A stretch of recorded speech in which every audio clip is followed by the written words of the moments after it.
तो स्टार्ट करते हैं बेगा जनजाति। बेगा जनजाति में सबसे पहले हम बेगा जनजाति में सबसे पहले हम बेगा जनजाति की शुरुआत करते हैं। बेगा जनजाति मध्य प्रदेश की तीसरी बड़ी जनजाति है। मतलब अगर देखा जाए तो मध्य प्रदेश की तीसरी बड़ी जनजाति किसे माना जाता है? बेगा जनजाति को माना जाता है। जबकि मध्य प्रदेश की पहली बड़ी जनजाति कौन सी है? भील जनजाति। और मध्य प्रदेश की दूसरी बड़ी जनजाति कौन सी है? गौंड जनजाति। मध्य प्रदेश की पहली बड़ी भील जनजाति है जो 59.93% है पूरी जनसंख्या का। जबकि अगर ठीक है तो बेगा मध्य प्रदेश के पूर्वी क्षेत्र मंडला, बालाघाट, डिंडोरी, सिवनी, सीधी, शहडोल में निवास करती है। तो बेगा जनजाति कहाँ पर निवास करती है? बेगा जनजाति कहाँ पर निवास करती है? मध्य प्रदेश के पूर्वी जिले जितने भी है सब में क्या निवास कौन सी जनजाति पाई जाती है? बेगा जनजाति। बालाघाट, मंडला, डिंडोरी, सिवनी, सीधी, शहडोल आदि। मुख्यतः देखा जाए कि मुख्यतः कहाँ पाई जाती है तो मुख्यतः यह मंडला और बालाघाट जिलों में पाई जाती है। तो मंडला और बालाघाट जिलों में मुख्य रूप से पाई जाती है कौन सी जनजाति? मंडला और बालाघाट जिलों में मुख्य रूप से पाई जाती है। अब आगे बढ़ते हैं। तो मंडला और बालाघाट जिलों में पाई जाती है। बेगा जनजाति स्वयं को द्रविड़ का वंशज मानती है। मतलब बेगा जनजाति है ना जो स्वयं को द्रविड़ का वंशज मानती है। द्रविड़ परिवार से इसका जन्म। बेगा द्रविड़ समुदाय की जनजाति है जो प्रोटो ऑस्ट्रेलाइड प्रजाति का प्रतिनिधित्व करती है। ठीक है, किसका प्रतिनिधित्व करती है? प्रोटो ऑस्ट्रेलाइड प्रजाति का प्रतिनिधित्व करती है। संबंधता के कारण बेगाओं को कुल्हाड़ी संस्कृति का परिचायक माना जाता है। किसका? कुल्हाड़ी संस्कृति का परिचायक किसे माना जाता है?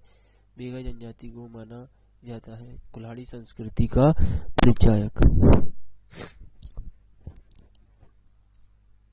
बेगाओं पर लिखा गया पहला लेख कौन सा था? बेगाओं पर लिखा गया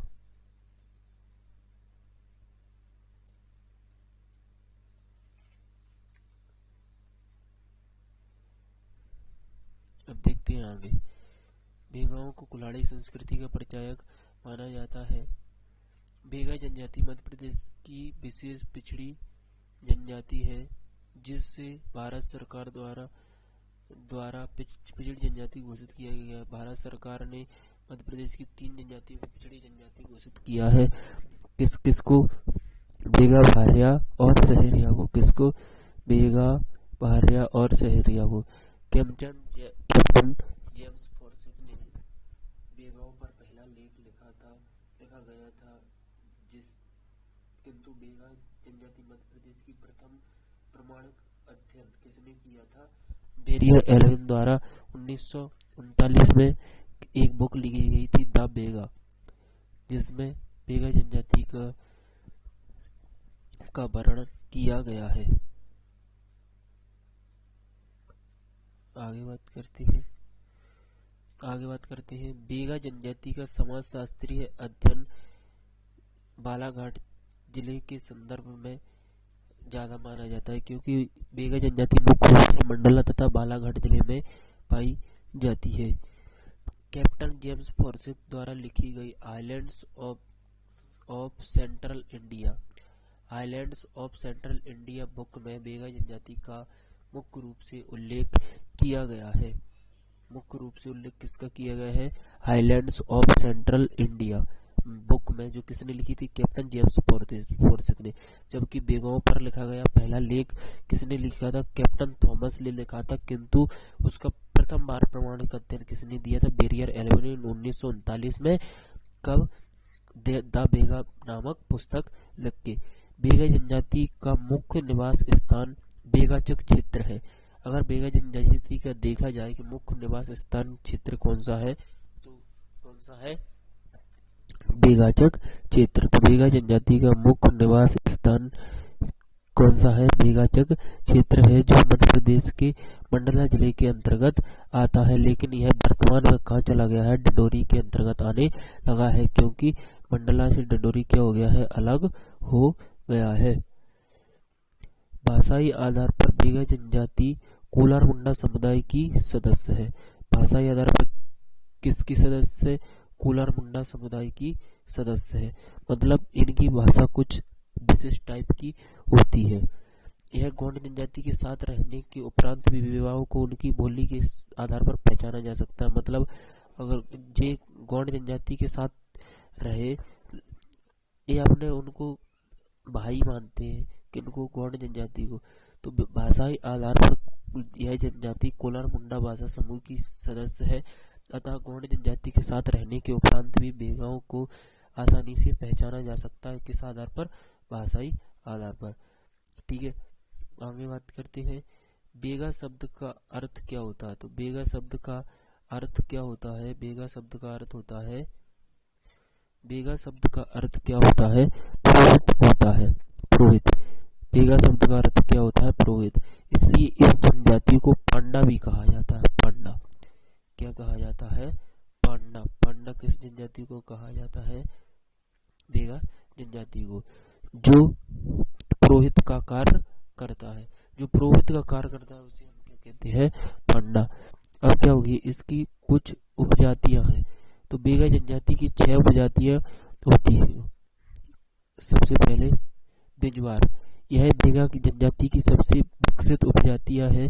समूह में इन्हें राजवंशीय सम्मान प्राप्त है। यह जमींदार वर्ग होता है। मतलब अगर बेगा जनजाति का देखा जाए तो बिजवार उपजाति है जिसे जमींदार वर्ग माना जाता है। बेगा जनजाति की अन्य उपजातियां नरोतिया, भरोतिया, नाहर, रायमैना, जिसे रैमैना भी कह देते हैं, और कठमेना। ये क्या है? बेगा जनजाति की अन्य उपजातियां हैं। तो अन्य उपजातियां कौन सी हैं? रायमैना, नरोतिया, भरोतिया, नाहर इत्यादि। अब आगे पढ़ते हैं। नोट लगाकर क्या लिखा है? नोट। मानवीय शास्त्रीय दृष्टिकोण से बिजवार, नरोतिया, भरोतिया उपजाति का ही महत्व है। बेगा जनजाति स्थानांतरण कृषि करती है, जिसे बेवार या पोंडू कहा जाता है। जैसे भील कौन सी करती है? दजिया या चिमाता। और उसे, जबकि अगर एक इम्पोर्टेंट फैक्ट की बात करें तो बेगा जनजाति में हल चलाना क्या माना जाता है? हल चलाना इनमें वर्जित है। मतलब हल को नहीं चलाया जाता। बेगा जनजाति कृषि का में हल का प्रयोग नहीं करते, क्योंकि उनकी मान्यता के अनुसार यह हल चलाना धरती माता की छाती में घाव करना है। आकेटन यानी शिकार भी इनकी अर्थव्यवस्था का एक साधन है। इनके द्वारा शेर को क्या माना जाता है? छोटा भाई माना जाता है। तो आपसे क्वेश्चन पूछा जा सकता है कि किस जनजाति द्वारा शेर को छोटा भाई माना जाता है? तो किस जनजाति द्वारा माना जाता है? किस जनजाति द्वारा माना जाता है? बेगा जनजाति द्वारा माना जाता है। बेगाओं द्वारा बेगाओं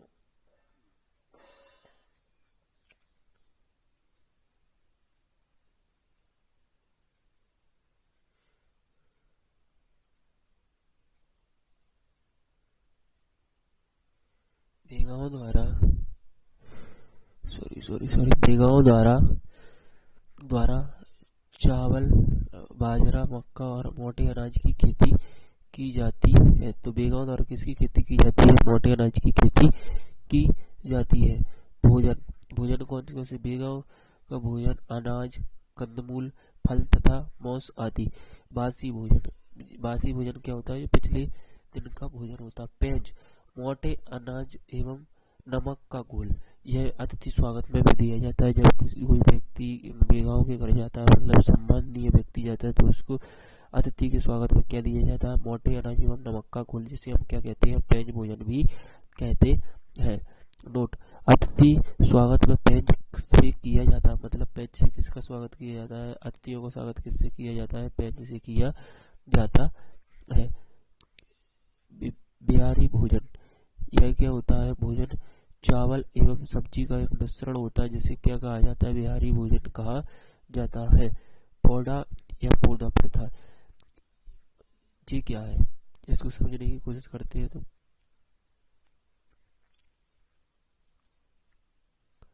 इसको समझने के लिए पौधा या पौधा प्रथा प्रथा बेगा जनजाति की यह एक ऐसी प्रथा है जो आप कृषि विनिमय से संबंधित है।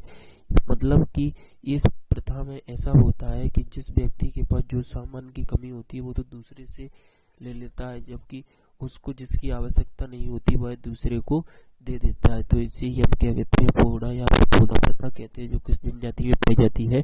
बेगा जनजाति में पाई जाती है। सामाजिक एवं सांस्कृतिक स्थिति, बेगा जनजाति अत्यंत गोदना प्रिय जनजाति है। मतलब बेगा जनजाति मुख्य रूप से कौन सी जनजाति है?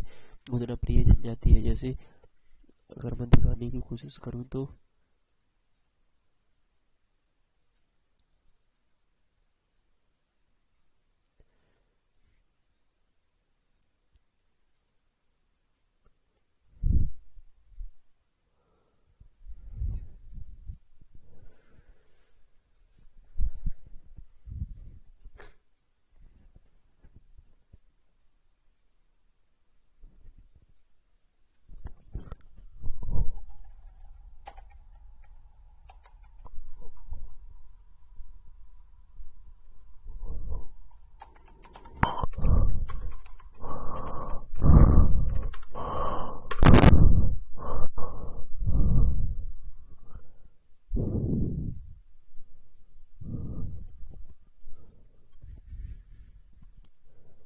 ये देखिए, इसे कहते हैं बेगा जनजाति।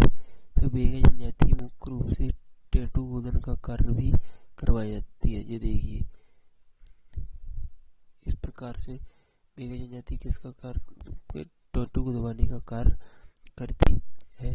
अब आगे बढ़ते हैं। आगे क्या है? इन्हें एकांत जीवन प्रिय, मतलब ये मुख्य रूप से इनको यही लगता है कि अकेला रहना सही, मतलब एकांत जीवन को अच्छा लगता है। किसको? बेगा जनजाति को। बेगाओं द्वारा जंगली जड़ी बूटियों से रोगों का उपचार किया जाता है। जंगली जड़ी बूटियों से किसका उपचार किया जाता है? रोगों का। बांस से चटाई एवं अन्य उपयोगी वस्तुओं का निर्माण किया जाता है। जंगलों से शहद, कंदमूल, हर्रा इकट्ठा करने के साथ साथ मछली पकड़ने का कार्य भी बेगाओं द्वारा किया जाता है। नोट: बेगा जनजाति में शहद पीने के पर्व 9 वर्ष में एक बार मनाया जाता है। इसे प्रेम का पर्व कहते हैं। इसको समझने की कोशिश करते हैं, ये क्या होता है? यह एक प्रकार का प्रेम पर्व होता है। इसमें लड़का लड़की को शहद चटाता है। यदि वह रिटर्न में अगर शहद चटा दिया जाता है तो दोनों की शादी पक्की हो जाती है। इसे हम क्या कहते हैं? बेगाओं का क्या कहते हैं? शहद पीने का पर्व, जिसे क्या है? प्रेम पर्व है। बेगांव का मुखिया को मुकदम कहा जाता है। मतलब बेगांव में जो मुखिया होता है उसे क्या कहा जाता है? मुकदम कहा जाता है। तो बेगांव का मुखिया क्या कहलाता है? मुकदम। बेगांव का मुखिया क्या कहलाता है? मुकदम कहलाता है। इस जनजाति के गांव को क्या कहा जाता है? पूर्वा। यानी बेगा जनजाति का जो गांव होता है उसे हम क्या कहते हैं? पूर्वा कहते हैं। जिसकी सुरक्षा करने वाला व्यक्ति कौन सा होता है? कोटवार। तो इसके गांव को क्या कहते हैं? पूर्वा। जैसे भील जनजाति में भाल्या, तो इसी हम क्या कहते हैं? पूर्वा। और जो सुरक्षा करता है उसे हम क्या कहते हैं? कोटवार कहते हैं। तो इससे आगे पढ़ने के लिए आपको नेक्स्ट पार्ट में मिलना होगा। तब तक के लिए हमारे वीडियो को देखते रहें। थैंक्स।